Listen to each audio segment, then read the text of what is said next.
I'm Danielle Ryan here with Fandom, the Fan Contributor Program, and we're sitting here with the stars and creators of the Kings of Con.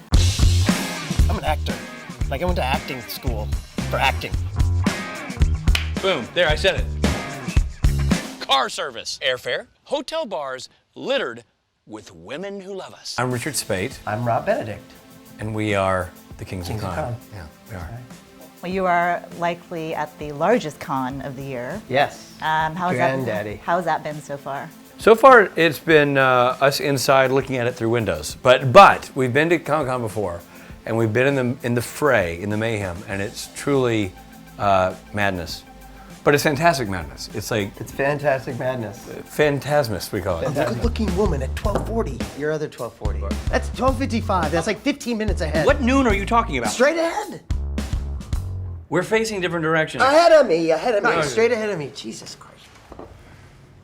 Right? Oh, I think it's fascinating how, I mean, obviously the multitude of shows and books and comics represented here is staggering, but then the passion of the crowd is what makes it fun.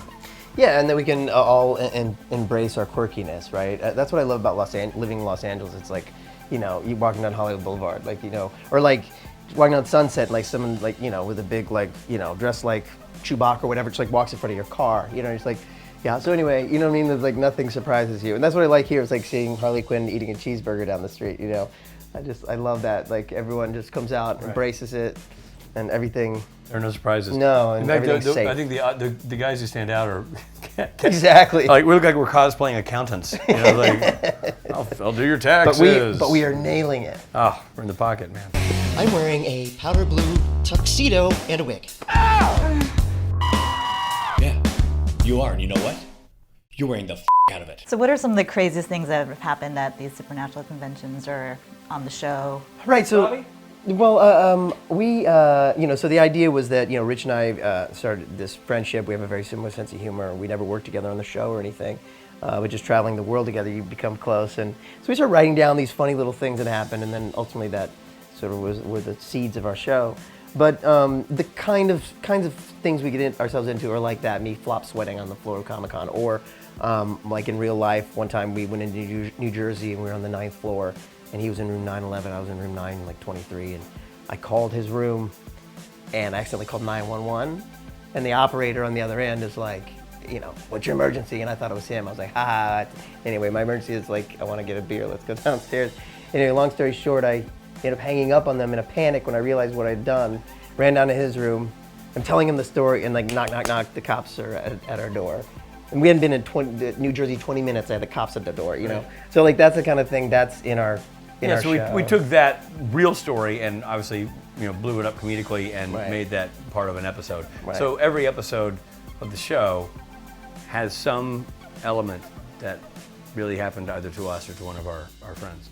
And that, you know, even if it's not the main storyline, it's part of a storyline or part of a character development, something in it is based in a reality because there's so much bizarre stuff that happens on the road. It's not not a documentary. It's not a fourth wall type show. It's very much a single camera comedy that's inspired by the world that Rob and I live in, which is the world of the supernatural conventions. You know, we do a boatload of those things, and we have for years. And although the show is carried on the shoulders of the fandom in terms of some crowdfunding and the support we get from the supernatural crowd, the bulk of the story is told from the perspective of Rob and myself, you know, the sort of exaggerated versions of our characters, a la Larry David or Louis C.K., behind the scenes. So it's really sort of the infantile shenanigans and goofiness and mishaps that happen between the panels and between the autographs and between the actual events, you know, kind of illuminating the fact that the most dialed in people are the fans. The actual train wrecks and the messes are the actors paid to be there, you know. So it's that idea of what I'm talking about, like people coming out, you know, bringing out their quirky and their, you know, but even within that, Rich and Rob in the show are really, like, they're the ones that have, like, serious issues, you know. So, And I think the fun part of that for the fans, though, is pointing out this world that has been ignored in large part by the Hollywood mainstream. And when it's not ignored, it's often maligned as sort of a quirky, you know, side hobby for a lot of people. The truth of the matter is, it's an enormous amount of people who are fans of a lot of things, and it's like fantasy football. It's no different or weirder than that. It's a lot of people's passion, a lot of people's love, and it brings families together, it brings couples together, it brings strangers together over love of certain shows, movies, and comics and that kind of thing. And I think doing a show like Kings of Con, which is not pointing a spotlight on that and going, look at this world, how crazy it is. It's just taking it all in stride. Yeah. It's just conventions are the world Yeah. in which this show takes place.